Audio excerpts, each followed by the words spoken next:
आम्हाला काही कुणाच्या बाबतीत आकसही नाही, कुणाच्या बाबतीत जास्त प्रेमही नाही, पण जनता म्हणून आमच्या लढ्याला ज्यावेळेस काहीतरी प्रश्न निर्माण होतात, जनता म्हणून ज्यावेळेस आमच्या अडचणी तयार होतात, त्यावेळेला आम्हाला कुठंतरी व्यथा मांडावी लागते.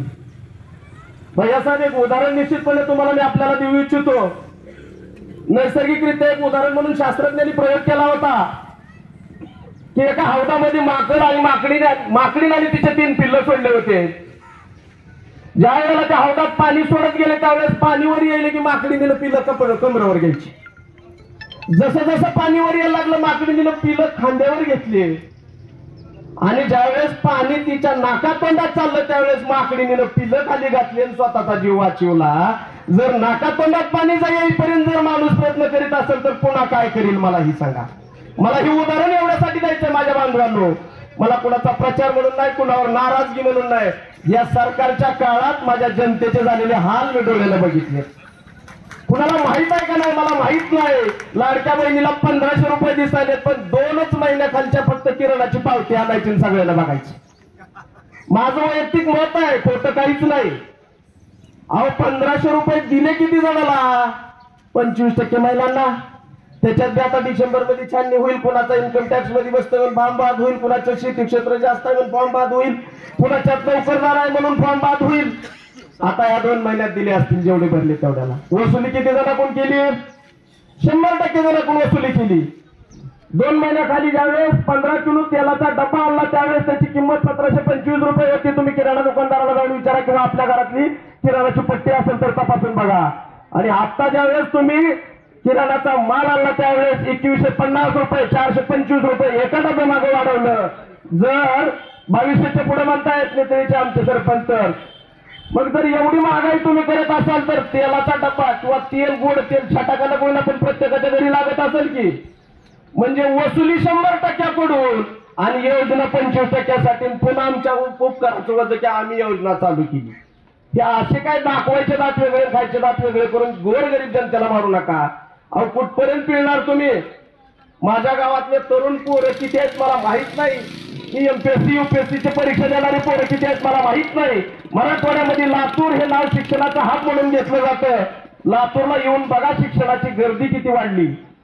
ट्युशनसाठी किती क्लासेस कुठल्या लोकांनी येऊन क्लासेस चालू केले आणि त्या ठिकाणी महाराष्ट्राच्या कानाकोपऱ्यातून शिक्षणासाठी लेकरं आणून टाकायला लागली. 2 नोकरदार असतील निश्चितपणे, पण ती बिचारे नोकरदार डब्बा आणून खायला मिळेल, त्याची पत्नी इथं लेकरासाठी येऊन बसली.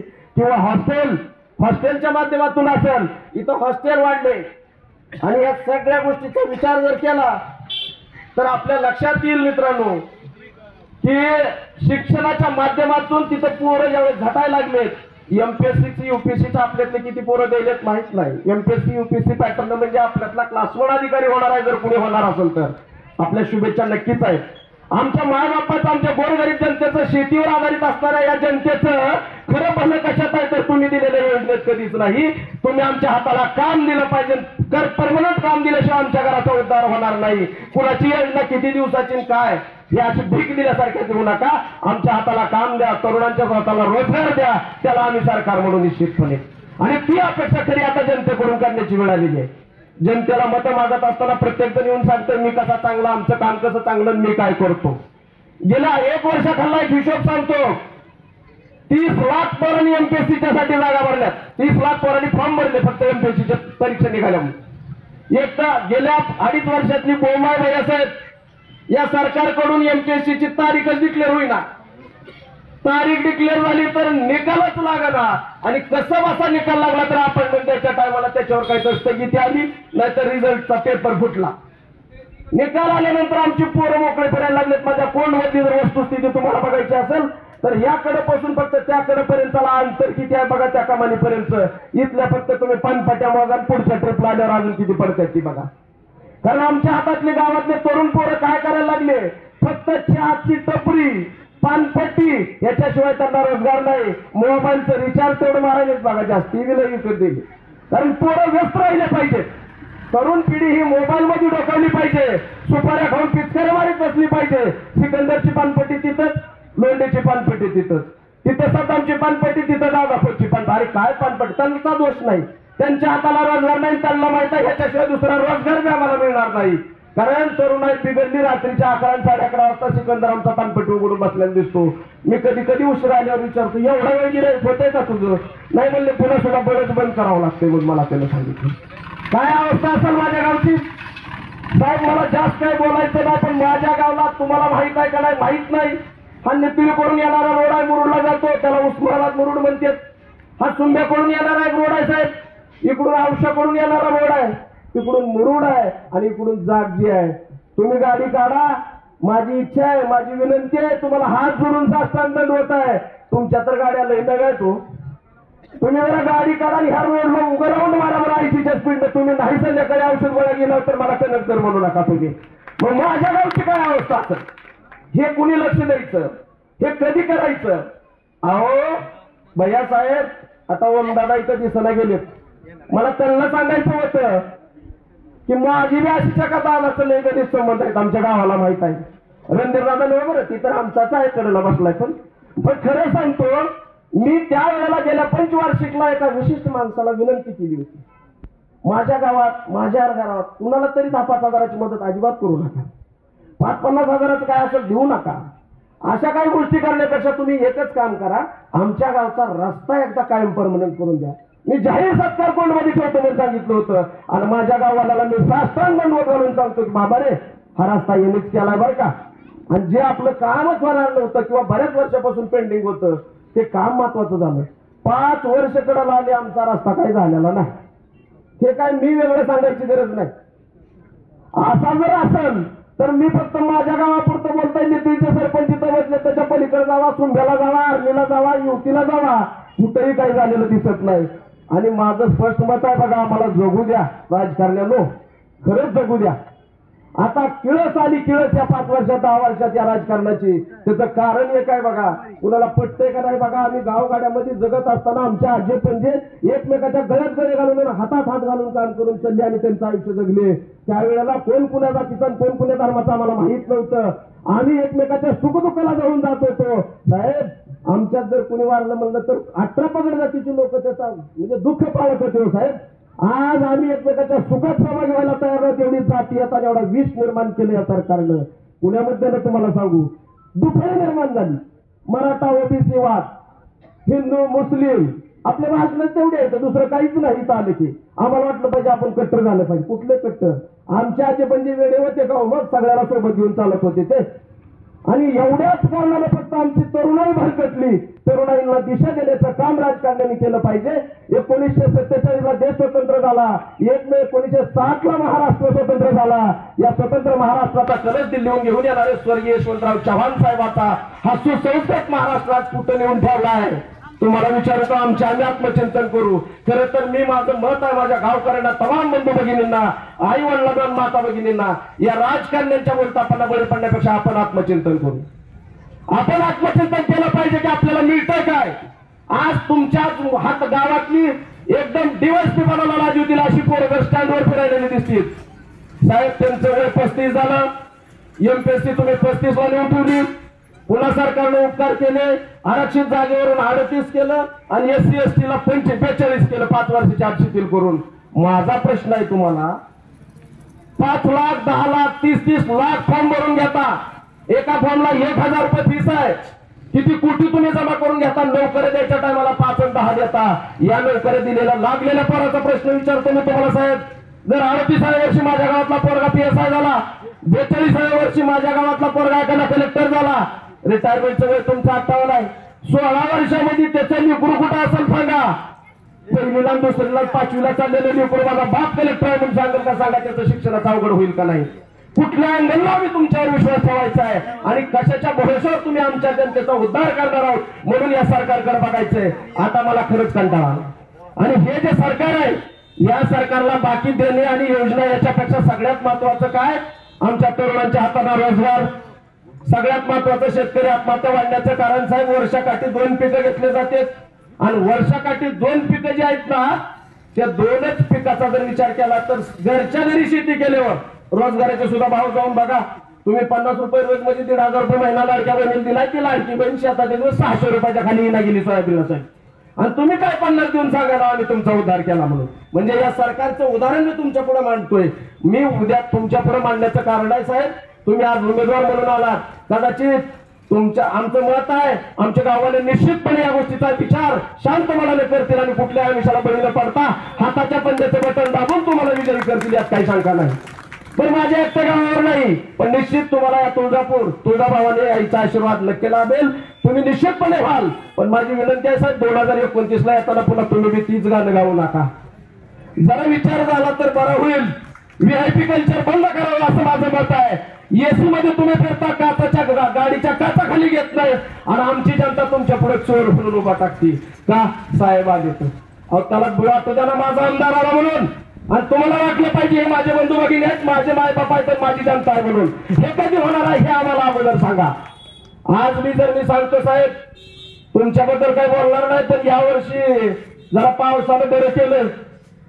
ऊसाचं पीक गेल्या वर्षी जेवढं लावलं तेवढंच आहे. गेल्या वर्षी ऊसाला 2800 रुपये भाव दिला होता, बरोबर आहे का? 2800 दिल बाकी. आता मी याच वर्षी विचार केला, 20 तारखेला इलेक्शन होऊन जाणार आहे, 23 तारखेला मतदान आहे. ऊस तोड तर आता चालू झाल्या 4-8 दिवसात. पुणे कारखानदाराचे बंद बसले की आता तुम्हाला 2800 3,000 द्यायला. आता फक्त तुम्हाला दिले तर डोक्यावून गेला 2,500. 2,500 सुद्धा देताना पहिला हप्ता 2200चा किंवा 2,000चा. ही तर या वर्षीची अवस्था आहे. इथून पुढे तर 4 वर्ष निवडणुका नाहीत आणि मग पुढच्या पंचवार्षिक म्हणजे पुढल्या निवडणुका होईपर्यंत आपली अवस्था काय 2018 जातो का ऊस काय मला माहित नाही. कारण ऊसाचं क्षेत्र वाढणार आहे, पाणी जास्त झाले, चांगला पाऊस पडलाय. पण ऊसाचं क्षेत्र वाढलं म्हणून कारखानदार विचार करणार नाही. तुम्ही फक्त तुमचाच विचार करणार, आमचा तोटा व्हायला, उत्पादन केलेली साखर अजून तशीच आहे. या जर बाबीचा विचार केला तर मग जनतेचे विचार करणार कधी? फक्त इलेक्शनच्या तोंडावर योजना, इलेक्शनच्या तोंडावर ऊसाला भाव, इलेक्शनच्या तोंडावर घोषणा. हा जर असेल तर हा अजेंडा आम्हाला मान्य नाही. आम्हाला जनतेला आत्मपरीक्षण करून विचारच करावा लागणार आहे. आज परिस्थिती ऊसाची अशी झाली, आता पुढच्या वर्षी माझ्या शेतकरी बांधवाची अवस्था सांगतो काय होते ती. कारखानदाराला पैसे जायचं असं लाईन उभं राहायचं. आता भेटतील का घंट्याने, भेटतील का 4 तासानं. चेअरमनला जाऊन भेटायचं म्हणलं तर डेअरिंग होत नाही. मध्येच 10 माणसं घालावी लागते आणि त्या 10 माणसाच्या माध्यमातून तेवढा माझा ऊस न्यायला लावा की ती सांगणार तुझी नोंद कधीची आहे. आता चालवत नाही, ऊसाचं क्षेत्र जास्त आहे, गेल्या वर्षी कुठे दिल तास. हे रुभाव तुमचे चलते साहेब. कष्ट करून शेतकरी ऊस काढतोय व त्याच्यावर त्याचं उत्पादन असतंय. वर्षाकाठी एक ऊसाचं पीक असतंय ते 14-16 महिन्याशिवाय तुम्ही घेत नव्हताय. ते 1.5 वर्षात चाललं आणि 2 पिकं घेतले तर 2 पिकाचा रोजगार सगळे जर पटून गेले तर लाख ते 1.5 लाख रुपये वर्षाकाठी उत्पन्न राहते. वर्षातून फक्त 1 लाख 1.5 लाख उत्पन्नात त्याचं काय भागतंय मला सांगा. घरामध्ये आई वडील पत्नी मुलं जर जे 5-7 जणांचं कुटुंब असेल, एक माणूस जर आजारी पडला तसा दवाखाना झेपत नाही आम्हाला. शेतकऱ्याला आत्महत्या करायची वेळच काय येते? फक्त दवाखान्यामुळे येते. जरा ते हुंड्याचं प्रमाण बरं झालं की मुलींची संख्या कमी झाली म्हणून हुंड्याचं प्रमाण बंद झालं. मुलीच्या लग्नासाठी आता कोणी आत्महत्या करायला तयार नाही.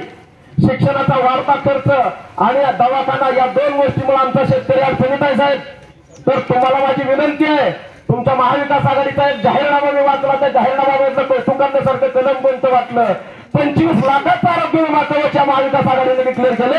ही सगळ्यासाठी आनंदाची बाब आहे मित्रांनो. कारण तुमची माझी ऐकत ना, आपल्या घरात जर कोणी आजारी पडलं तर 25 लाख रुपये दवाखान्यात खर्चायची. अहो आपल्याला 5-10 लाख खर्चले तर आपलं घर उद्धार येत नाही 10 वर्ष. आपल्या मागे एखादं रिंगण लागलं तर आपल्याला कळत नाही कसं जगावून कुठं पडावं. त्यामुळे या गोष्टीचा विचार करून निश्चितपणे हा एक विचार तुमचा आम्हाला चांगला वाटला. मी परवा सतेज पाटलांचं भाषण ऐकलं कोल्हापूरच्या. सतेज पाटलांनी सांगितलंय की वर्षामध्ये 2.5 लाख नोकऱ्या दिल्या जाणार आहेत म्हणून. आता ते म्हणलेत तर खरं, आल्यावर कळेल. पण माझा विश्वास आहे की हे सरकार निश्चितपणे असंच कधी ना कधी शब्द पाळील. माझे तमाम जनतेना, कोणमधील मायबापांना आणि ग्रामस्थांना, त्यातले त्यात माझ्या तरुण बांधवांना, भले तुम्हाला नोकऱ्या नसतात पण आपले बंधू तरी अशा रोडवर पानपट्टीवर शेतकऱ्यामध्ये फिरलेले दिसले नाहीत पाहिजे. हा विचार करून आपण सगळ्यांनी कुठल्याही अंशाला बळी न पडता उद्याच्या येणाऱ्या 20 तारखेला हे बॅलेट नसवण नंबरवरचं मला वाटतं 1 नंबरच बटन आहे आपलं. 1 नंबरला आपले लाडके उमेदवार धीरजभाई पाटील यांचा हाताचा पंजा हे 1 नंबरचं बटन कुठलाही विचार न करता आपण एक श्रद्धा म्हणून यांच्यावर भाव ठेवू. तुळजाभवानीच्या नगरीत तुळजापूर विधानसभा मतदारसंघातून ते उभा टाकलेत आई भवानीच्या आशीर्वादानं त्यांना यश यावं, आपलं मत सुद्धा वाया जाऊ नये आणि आपण सुद्धा त्यांना विजयी करावं ही एक या प्रसंगी मी तुम्हाला नम्रतेने तुमचा मुलगा म्हणून विनंती करतो. बाळांनो, मी काय माझ्यासाठी मागत नाही, माझा काही स्वार्थ नाही, धीरजभाई याची माझी ओळख नाही किंवा मला याच्यात कुणाबद्दल आकस नाही. पण जर आपल्याला आपल्या भविष्याचा विचार करायचा असेल तर निश्चितपणे तुम्ही म्हणाल काय होणार आहे, कोणी बी आलं तर सारखंच आहे, असं होत नाही. आपल्या तेलाचे भाव, आपल्या प्लॉटचे भाव, आपल्या शेतीचा दर, आपल्या शेतीमालाचा भाव हे ठरवण्याचे अधिकार विधान भवनात पाठवलेल्या माणसाला असतात. म्हणून आपल्याला तिथं पाठवणारा माणूस सुजान तर असलाच पाहिजे, सुशिक्षित असलाच पाहिजे, पण जनतेची नाळ पडलेला असला पाहिजे, त्याला तळमळ असली पाहिजे. आणि माझ्या शेतकरी बांधवाचं काय, हा मतदारसंघाचा विडा उचलणारा माणूस आपल्याला पाहिजे. एक वेळा आपण धीरजभाई पाटलावर विश्वास टाकून बघावा अशी मी या प्रसंगी आपल्याला नम्रपणे विनंती करतो. एक फक्त शेवटचं सांगतो, बरेच पक्ष त्यांच्या पद्धतीने प्रयत्न करायलेले असते, लढाई मात्र बऱ्याच पक्षात होत नसती. लढाई हा ठराविक पक्षातच होत असती. आपलं मत वाया जावं नको, तो उमेदवार आपल्या पुन्हा मानावर बसू नये म्हणून सगळ्यांनी विचारून आत्मचिंतन करावं आणि विचार करून मतदान करावं. नाहीतर काय बटेंगे तो कटेंगे, येऊ करेंगे तेव करेंगे हे बंद करा. आता आपल्याला आपल्या भविष्याचं, आपल्या लेकराबाळांचं आणि उद्याच्या पिढीचं जर बघायचं असेल तर तुम्ही विश्वास ठेवून या महाविकास आघाडीचे उमेदवार धीरजभाई पाटील यांचं बटन दाबावं एवढीच या मी माचनकरच्यांनी प्रार्थना करतो. तुम्ही माझ्या शब्दाला मान द्याल, निश्चितपणे तुम्ही मतदान कराल एवढी सुद्धा आशा बाळगतो. आणि इथून पुढे गरिबाच्या रक्ताबरोबर रंगपंचमी खेळणारं सरकार आपल्यात येणार नाही अशी एक आशा करतो आणि मी माझे शब्द थांबवतो. जय हिंद, जय महाराष्ट्र.